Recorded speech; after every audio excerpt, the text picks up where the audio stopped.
Explora el mundo de la ciencia y la tecnología. Conexión CECITEMSAT. Tu voz, tu comunidad, tu historia. Hola cecitos, ¿cómo están? Les habla su locutor de confianza, Santiago Mendiola, claro que sí. Pero no vengo solo, vengo con mis compañeros Zule y Abner. y en el episodio del día de hoy le dedicaremos a recordar la participación de Tlaxcala en la independencia de México. Muchas veces escuchamos los nombres de Hidalgo, Morelos o Allende, pero ¿qué pasó aquí en nuestro estado? ¿Cómo vivieron los y las tlaxcaltecas en este movimiento? ¿Qué cambió el rumbo de nuestra nación? Pero antes, no olvides escucharnos en Radio Altiplano 96.5 FM, Radio Calpulalpan 94.3 FM, Radio Tlaxcala 1430 AM, o bien nos puedes seguir en nuestras redes sociales como CECITEMSAT Tlaxcala en Facebook, Instagram, TikTok o X. Pero si pierdes uno de estos programas o episodios, nos puedes escuchar en Spotify como Conexión CECITEMSAT.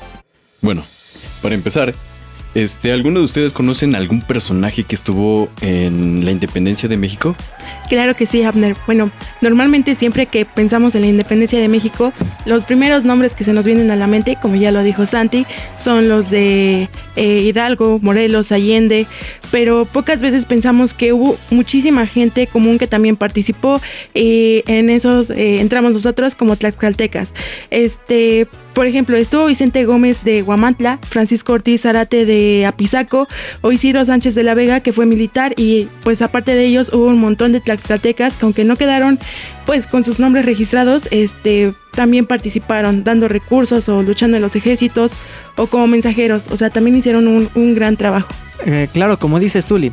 Y no se te olvide comentar que también Mariano Matamoros estuvo ahí como un cura que aportó mucho al lado de Morelos, ya que por lo que yo investigaba, ahí le decía mucho que era su acompañante, que lo acompañaba. Pero bueno, yo no tengo mucho conocimiento, así que para ello está el historiador Armando Díaz de la Mora. Buenas tardes, ¿cómo está usted? Bien, muchísimas gracias por la invitación. Mucho gusto. ¿Podrá ilustrar con cuál fue el papel que Tlaxcala tuvo en el movimiento de la independencia?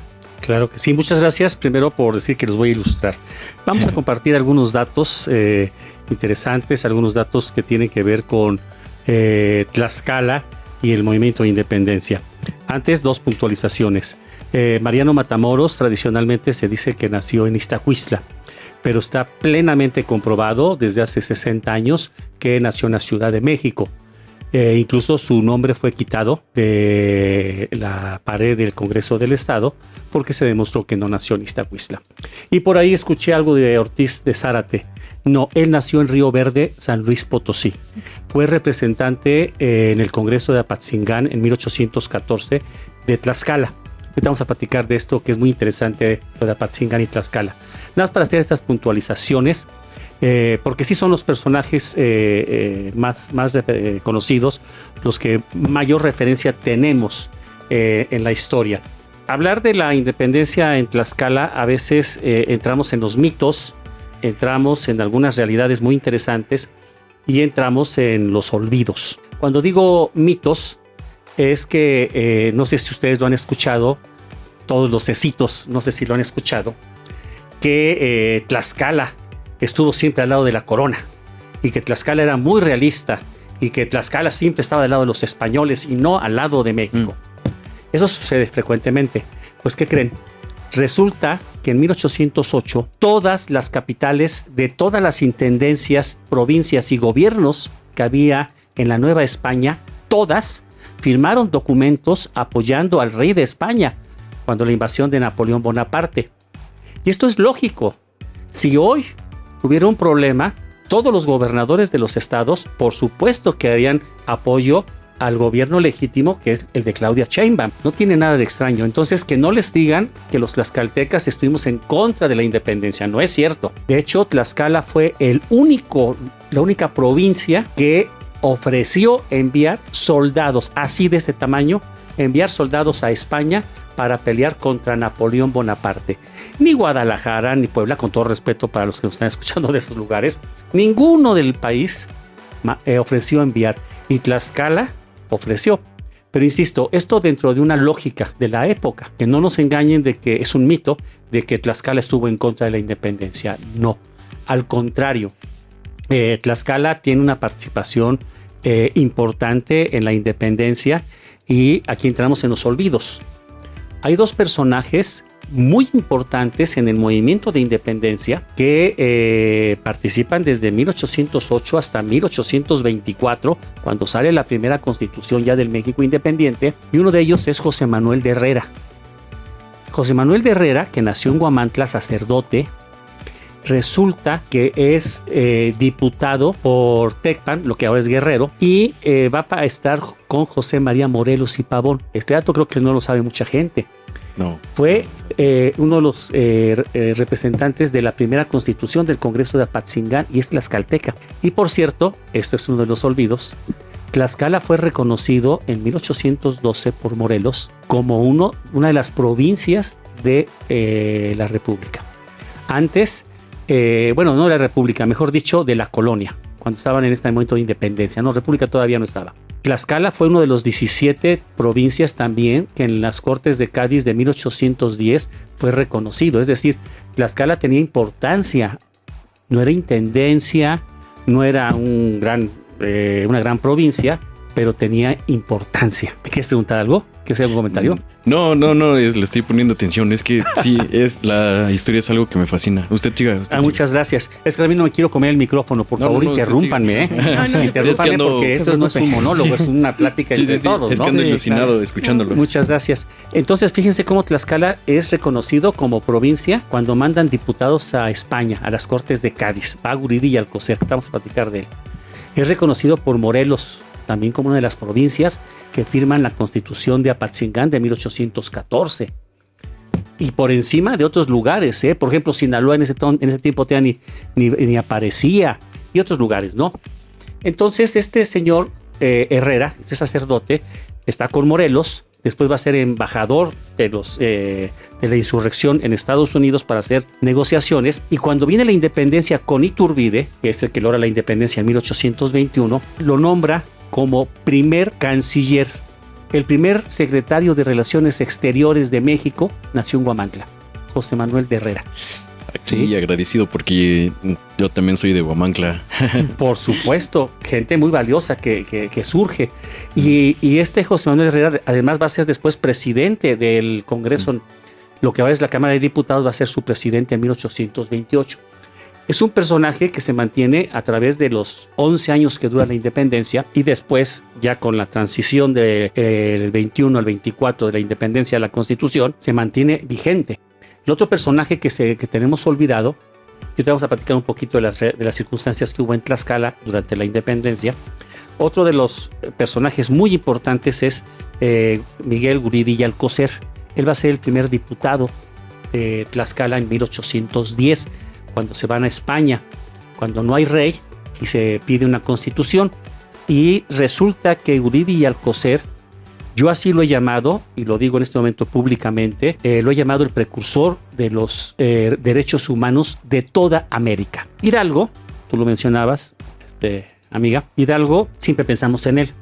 Y escuchamos, ustedes díganme si no han escuchado, por favor contéstenme, Hidalgo decretó la abolición de la esclavitud. Sí, creo que sí. Amanecía con la bandera así, ¿no? Sí. Pero Hidalgo no podía decretar porque no era ningún funcionario público. Él tuvo la buena idea de que se aboliera la esclavitud.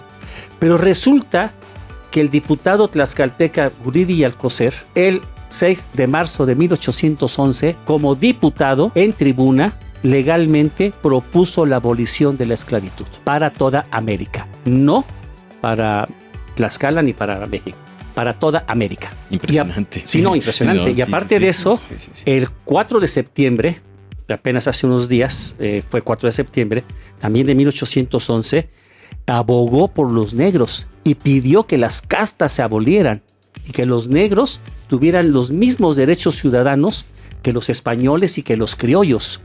Por eso digo que es precursor de los derechos humanos en América. Que no haya esclavitud, que los negros no sean esclavos, que no sean una casta inferior, que no haya mulatos, que no haya zambos, que haya gente, que todos sean iguales, ¿sí?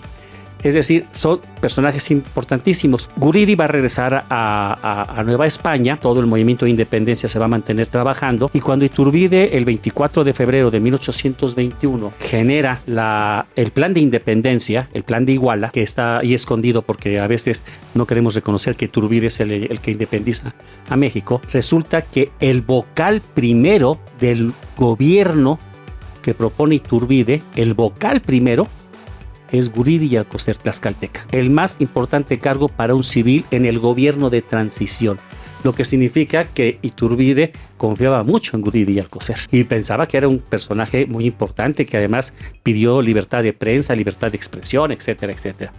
Estos dos, bueno, ya otra cosa. Guridi y Alcocer es el primer presidente de la Cámara de Diputados del México independiente. El 5 de noviembre de 1821 es el primer diputado presidente del México independiente. Laboratorio Express. Hola, hola, cecitos y amcitos que nos sintonizan. El día de hoy los saluda Aranza. Pongan mucha atención y permítanme guiarlos en un viaje a través de los años para conocer y explorar la ciencia durante el periodo de la independencia en México. Antes de la independencia nos referimos al periodo o época de la Ilustración. Imagínate que te encuentras en la Nueva España, a finales del siglo XVIII, justo cuando la ciencia en México estaba en pleno esplendor. El Real Seminario de Minas fue clave en el desarrollo de mentes brillantes en la física, química y astronomía.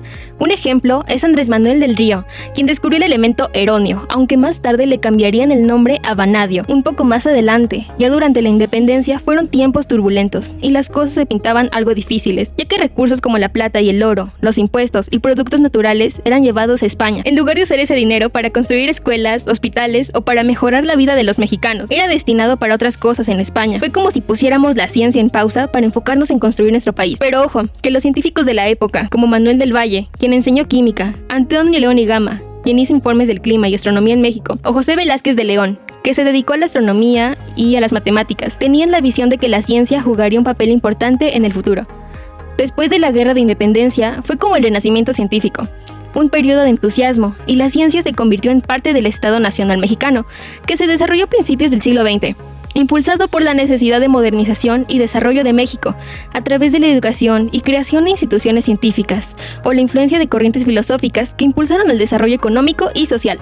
Sin embargo, también hubo un declive a mediados del siglo XIX.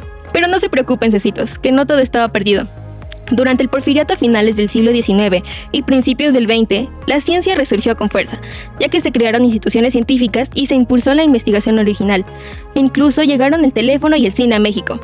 También se fundó el IPN y el Consejo Nacional de Ciencia y Tecnología, o seguramente tú lo conoces como CONACYT, y que dieron paso a grandes avances en el medio científico.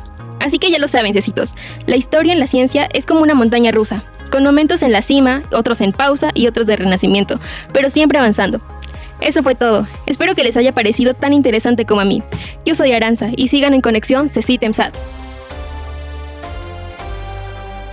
Y Guridi es de Iztacuistla.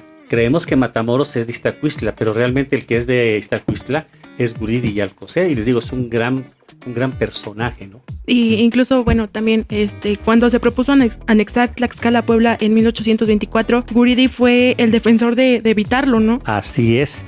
Recuerden que Puebla en 4 ocasiones, me voy a salir del tema tantito, en 4 ocasiones Puebla intentó anexar Tlaxcala. En 1821, que Guridi es el que defiende, luego en 1848, 1849 y 1857, Puebla quiso agregar Tlaxcala. De mediados de siglo es Mariano Sánchez, y un bulevar aquí en Tlaxcala lleva su nombre. Mariano Sánchez nació en Huamantla y es el padre del estado de Tlaxcala, porque él logró que Tlaxcala fuera estado libre y soberano. Pero esto es otro. Diría una señora que salía en unos comerciales de Infonavit, esa es otra historia. Ok, maestro. Y bueno, aparte de José Manuel de Herrera y José Miguel Guridi y Alcocer, ¿qué otros personajes tlaxcaltecas destacan en este proceso? Igual porque, o sea, ya comentamos algunos y total que quedan ahí desfalcados, que no era cierto, pero usted como experto, ¿qué nos puede decir? Gracias por lo de experto. Un poquito estudioso nada más. Miren, otro de los mitos es que como Tlaxcala no estaba a favor de la independencia, es que Tlaxcala no hubo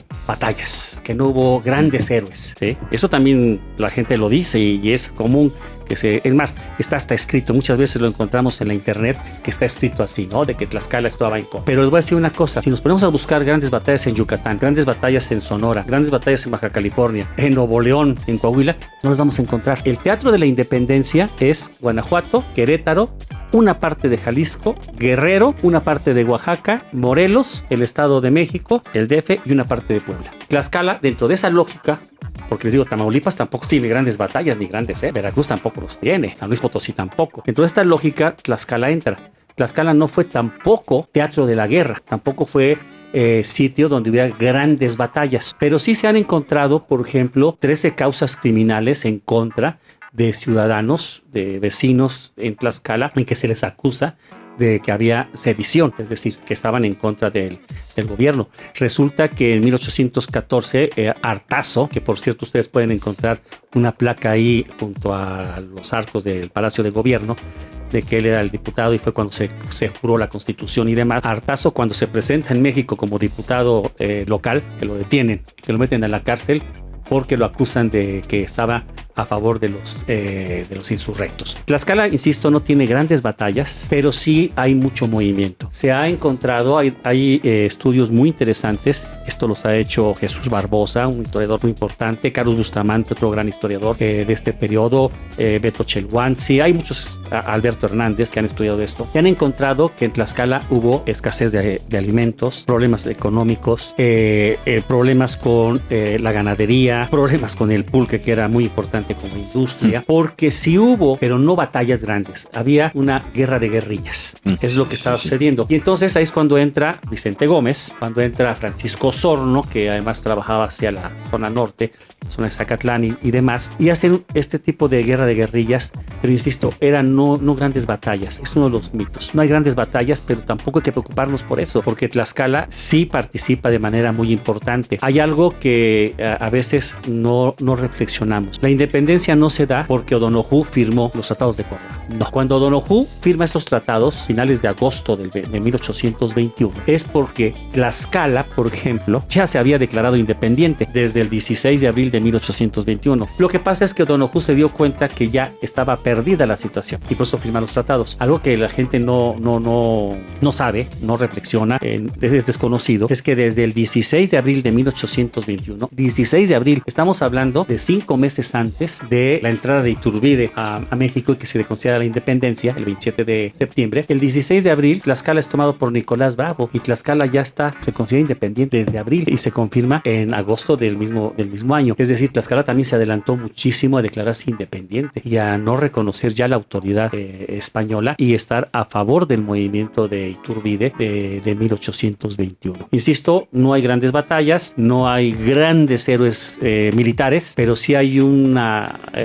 grupo de personas y sí hay mucha gente comprometida y convencida de que había que llevar a feliz término la independencia de México con relación a España. Ya, yo creo que igual viendo lo que usted nos comenta de que pues hubo decadencias, hubo pobreza, hubo varias faltas de recursos que pues hicieron falta en ese periodo. Y yo quisiera que usted me comentara cómo era la vida en Tlaxcala durante esa época. Tenemos problemas a nivel haciendas. Por un lado hay saqueos, también hay que reconocer eso. Sí, yo tengo un dato, en el mismo Huamancla, también hay como que muchos túneles donde ahí se resguardaban precisamente por los saqueos que habían. Eso sí, tengo como que hay un poquito conocimiento en ese aspecto. No creo que tengas poquito, tienes suficiente, por supuesto que sí tuviste el suficiente conocimiento. Sí, había hubo bandolerismo, hubo saqueos y eso provocó la inestabilidad. Había problemas de trabajo porque si una hacienda era saqueada y se quedaba sin dinero el patrón, perjudicaba a los trabajadores para los pagos, se llevaban los animales para poder alimentar a los batallones, que no son batallones realmente, no sé la palabra exacta, pero para los grupos de pelea, estaban en disputa, se llevaban a los animales, hablamos de reses, hablamos de borregos, etcétera, se llevaban el maíz, o sea, la alimentación se la llevaban. Y de hecho, déjeme comentarle que yo igual ya había leído muchas de esas partes. De hecho, en la mañana justamente dije, me llamó la atención que dije voy a revisar. Y también empecé a ver cómo eran en ese tiempo y dice que igual era, por el tema igual de que era la independencia, dice que había mucho saqueo, como lo comentaba en Huamantla, que había varias infraestructuras, o sea, había muchos problemas, igual de alimentación, que se robaban las cosas. Yo me ponía a pensar cuánto no tuvo que haber sufrido en estas épocas ahí las personas que vivían ahí, ¿no? Las familias. Las familias, amigos, así, como tuvieron que haber sufrido. Definitivamente la inestabilidad. Imagínense de repente que un padre de familia, que una madre de familia no tenga dinero o no tenga elementos para darles de comer a los hijos, ¿no? Entonces sí era muy complicado tener que ir a buscar, tener que salir, y era difícil. Hay varios reportes de ataques a Chautempan, particularmente, que estaban los Díaz Varela ahí, don Tomás Díaz Varela, Chautempan. Hay ataques a Huamantla, hay ataques a Petatitlán. Hoy tal vez no sea tan grande Petatitlán, pero Petatitlán era más importante que Chautempan en esa época. Entonces hay ataques a Petatitlán, hay ataques a Tlaxcala. Otro lugar importante de la época era Tlaxco, también había ataques en esa zona, y pues eso provoca problemas para que la gente pueda tener alimentos, para que pueda comerciar, y no solamente alimentos, productos en general, ¿no? Incluso el traslado de la leche, del maíz y de todo esto era complicado por los continuos asaltos o por las peleas, porque sí hubo en Tlaxcala, insisto, no grandes batallas, pero sí hubo peleas. Pequeñas revoluciones. Hubo primero una en Chautepan y de ahí ya se fueron a Tlaxco, ¿no? Así es, lo estás diciendo muy acertadamente. El primer brote es Chautempan, y yo hago siempre la broma, ¿no? El 16 de septiembre en la madrugada Hidalgo da el grito, ¿no? Y el 6 de octubre ya hay un levantamiento en Chautempan. Yo sé que les mandaron luego la información por el WhatsApp y por el Messenger y correos electrónicos y todos los que ustedes quieran. ¿Los imaginan? 3 semanas apenas después del grito de Dolores, ya en Tlaxcala había un levantamiento. ¿Qué entiendo yo? Interpreto, es cosa mía, que en Tlaxcala ya había gente que estaba comprometida con la independencia y con el levantamiento. Por eso digo que de broma, ¿no? Actualmente, en este momento podemos estar mandando la información en tiempo real, ¿no? Pero en esa época, imagínense 3 semanas desde Guanajuato hasta Tlaxcala y organizar un grupo para que se levante es imposible. Sí, por eso bromeo que les mandaron por el Messenger, ¿no? Sí. La información, ¿no? Y además creo que hay otros medios, ustedes conocen mejor que yo esto, ¿no? Y el WhatsApp, etcétera. Pero si hay gente en Chautempan que se levanta el 6 de octubre de 1810 y hay un levantamiento en Chautempan contra Tomás Díaz Varela. Cápsula cultural y recomendaciones. Hola cecitos, ¿cómo están? Espero que estén muy bien. Les habla su amigo Robert. Y pues como ustedes ya saben, hoy es 15 de septiembre y Tlaxcala ya está listo para celebrar en la noche el grito de independencia. Si todavía no tienes plan, pues esta es tu oportunidad porque hoy no te puedes quedar adentro, encerrado. El Zócalo se va a llenar de música, luces, pirotecnia y por supuesto del tradicional grito. Este año se presentarán Super Lamas y Pepe Gómez Jr. con su Unión 82. Así que si lo tuyo son los bailes, la música en vivo, todo el despapalle, no te lo puedes faltar. Mi recomendación es que llegues con tiempo para disfrutar la verbena popular, donde encontrarás antojitos mexicanos como tacos, pambazos, elotes y hasta clásicos chiles en nogada. Es un gran plan para pasar la noche con familia, amigos o hasta incluso en pareja. Y si prefieres quedarte en casa, lo tuyo es no salir, también puedes darle ese toque especial preparando tu propia noche mexicana, con música tradicional, un buen documental sobre la independencia, claro, y platillos típicos tlaxcaltecas. Pero la celebración no se queda solo en la fiesta. Durante todo septiembre, Tlaxcala tiene una agenda cultural muy activa. Por ejemplo, el Palacio de Cultura ha organizado talleres de música, literatura, danzas y artes plásticas que se extienden hasta mediados de mes, pensados para todas las edades. Además, otros espacios como el Museo Miguel en el Ira, el Teatro Xicotenca y distintos centros culturales comunitarios continúan con actividades que incluyen conferencias, cine, danza folclórica y talleres creativos. Y para quienes quieran algo distinto, algo diferente, del 22 al 26 de septiembre en La Colmena se llevará a cabo el taller Pixel y Pincel, arte digital inspirado en la pintura tradicional, que mezcla arte, tecnología y reflexión cultural. La entrada es totalmente gratuita, claro, con registro previo. Así que ya lo sabes, hoy puedes vivir la fiesta del grito en el corazón de Tlaxcala y en los próximos días seguir disfrutando de la cultura que en este mes patrio está más viva que nunca.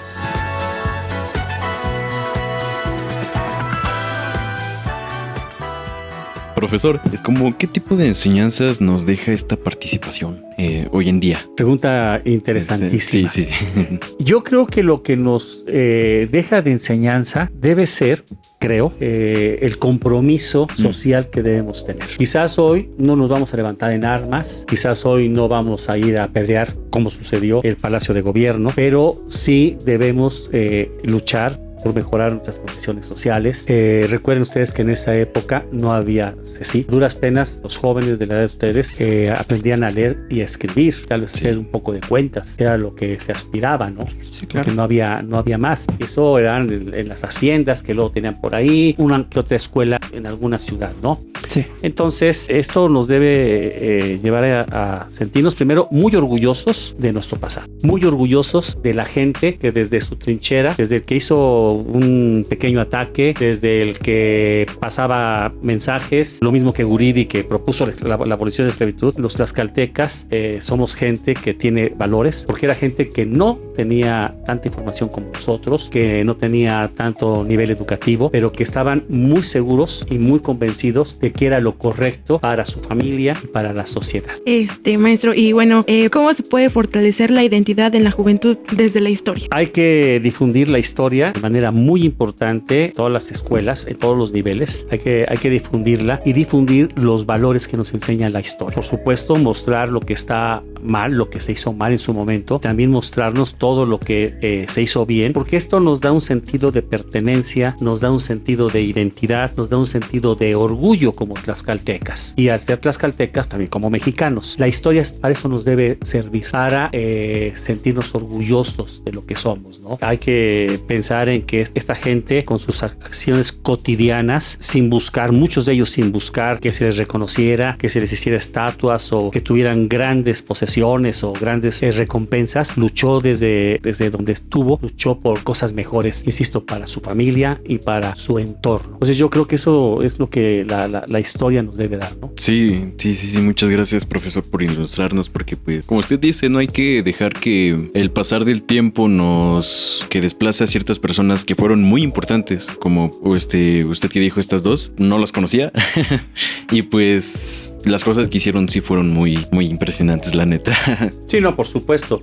Y también muy importante aquel que servía de correo para llevar información, sí, y aquel que se opuso a obedecer ya las órdenes de los españoles, y aquel que estaba en contra de las injusticias. Toda esta gente, insisto, que desde donde esté lucha. Y eso es lo que yo creo que tenemos que hacer en el día a día, ¿no? Defender nuestros ideales, nuestras convicciones, y siempre ser muy propositivos, porque a veces mi ideal o mi convicción puede ser negativa, pero hay que ser muy propositivos y conseguir, y ustedes como alumnos deben pensar hacia futuro y decir qué es lo que quiero para mi pueblo, para mi ciudad, qué es lo que quiero para mi familia, qué es lo que quiero para mis papás que van a estar más grandes, o yo cuando ya crees que tenga mi propia familia, ¿no? Es lo que tenemos que pensar y aprender de la historia y decirles, ¿no?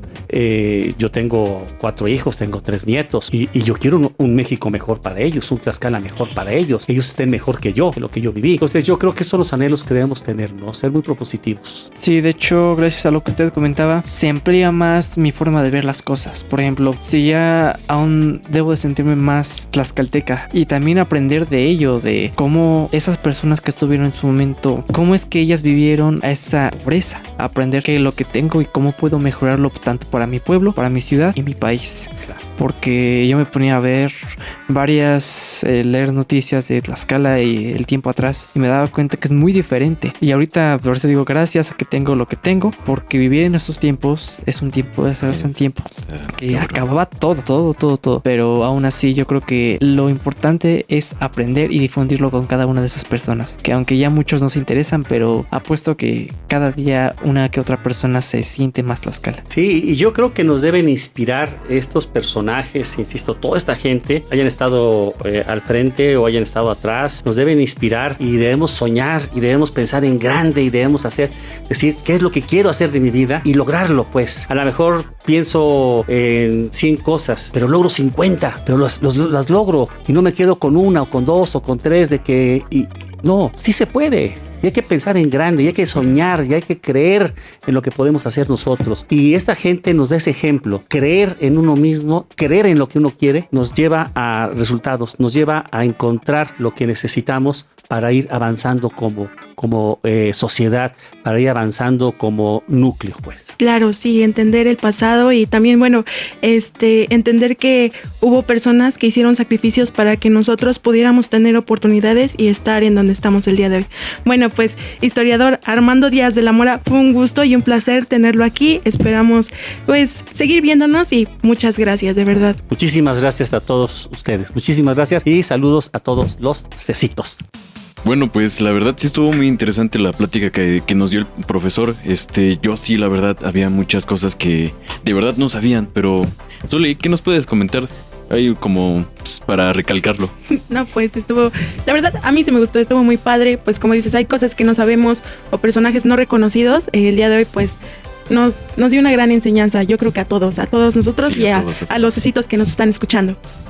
Y ahora, Cecito, el que nos está escuchando, ahora hay que ponerse a pensar que hay que aprender que valorar lo que tenemos es valorar a sí mismo. Porque cada uno de nosotros tenemos que ser orgullosos por ser tlaxcaltecas. Pero más que eso, valorar cada minuto con una familia, cada minuto que estés, sentirte bien que eres tlaxcalteca. Y Cecitos, ya se acabó nuestro programa. Sin embargo, antes, no olvides escucharnos en Radio Tiplano 96.5 FM, Radio Calpulalpan 94.3 FM, Radio Tlaxcala 1430 AM, o nos puedes seguir en nuestras redes sociales como Cecite EMSAT en Facebook, Instagram, TikTok o en X. Pero si pierdes uno de estos episodios, escúchanos en Spotify como Conexión Cecite EMSAT. Se despide de ustedes Santi, Abner y Zuli. Hasta la próxima, Cecitos. Explora el mundo de la ciencia y la tecnología. Conexión CECITEMSAT. Tu voz, tu comunidad, tu historia. Un programa en colaboración con la Coordinación de Radio, Cine y Televisión de Tlaxcala, Coracit y CECIT EMSAT.